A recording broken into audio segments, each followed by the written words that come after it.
Hey everyone, Steve Garrett here.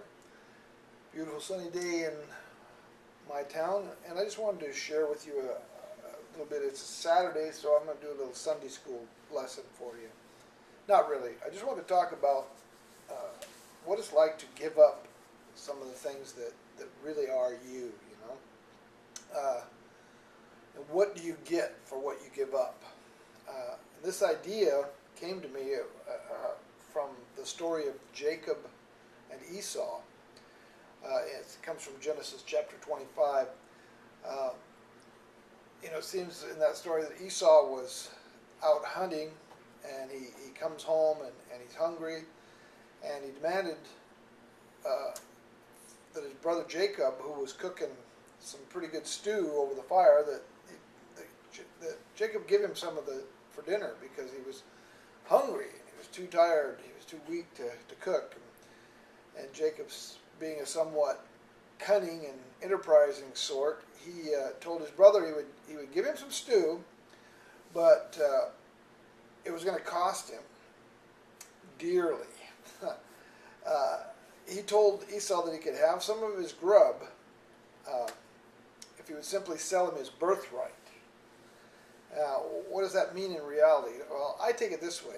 Esau was granted a certain blessing for being the firstborn son, but in his haste, in his hunger, his desire, he looked at the stew and he listened to his growling stomach, and he actually grossly devalued his inheritance, what he had. Just what is your birthright? Well, each of us, I think, is endowed with certain gifts, certain personal signature strengths. Those gifts are given for us to use to provide our living here on earth. And I think too often people are willing to trade in those unique talents for an easier way. You may have the gifting of artistry, or sculpting, or music, or carpentry, or whatever it is. And to maximize that gift may take you on a long and winding road,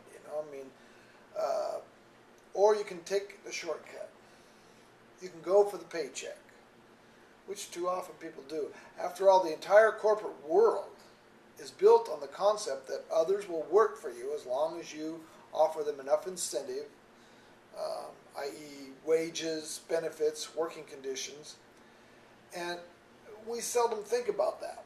But what we are doing when we do that is selling our birthright. We are trading our freedom of developing our gifts for the security of a steady paycheck, a company car, a good dental plan, all these things. Now, is it wrong to sell out? That's what I call it, selling out. My generation used to call it the big cop-out, the big sell out to the man.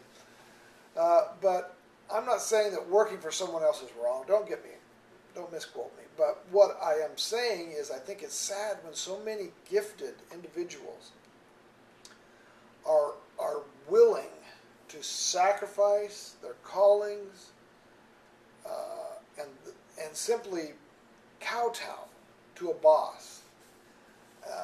And many times one who quite obviously doesn't appreciate their full potential.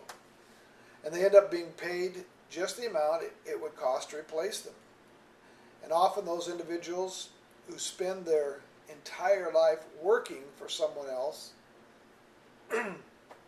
upon retirement, they find they can't afford to live on the benefits package that they gave their life for. Sadder still is to hear that those individuals lament the loss of their youth when they get there, and the wasting of the talents that they always knew they possessed, but they were never allowed to display when they were the servant of another man or company.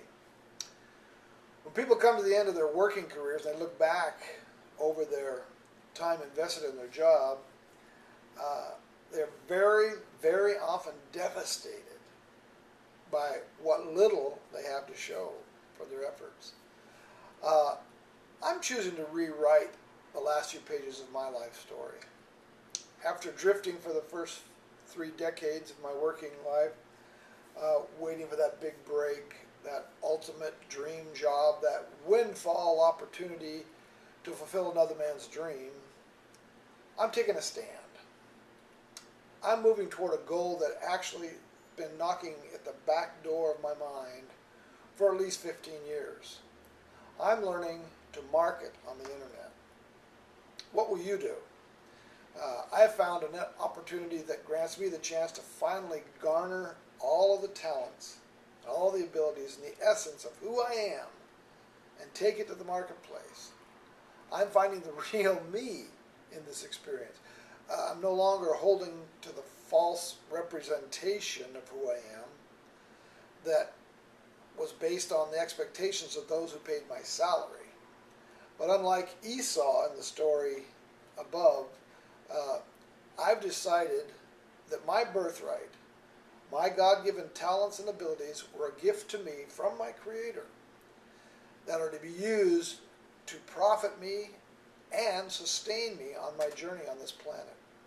So I'm now choosing to fully engage those faculties and see what the market will bring for them. I wonder if any of you are looking for the same direction.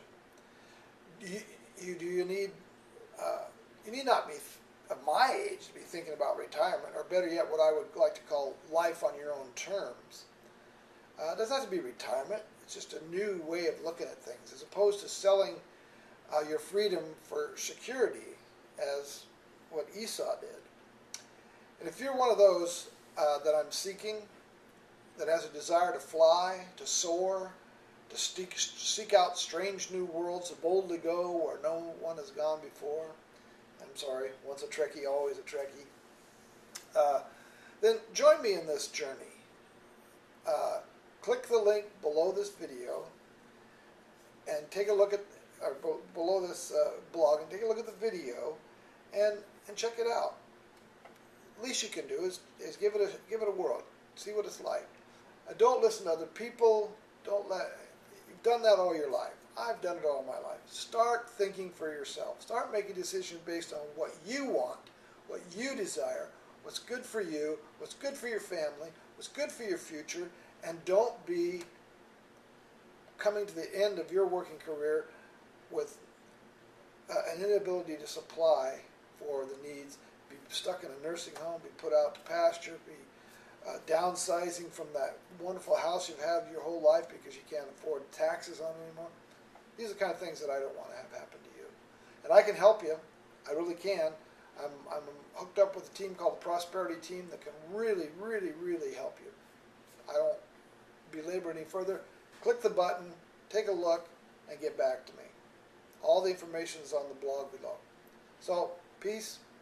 Talk to you later, and hope you're doing well. God bless you.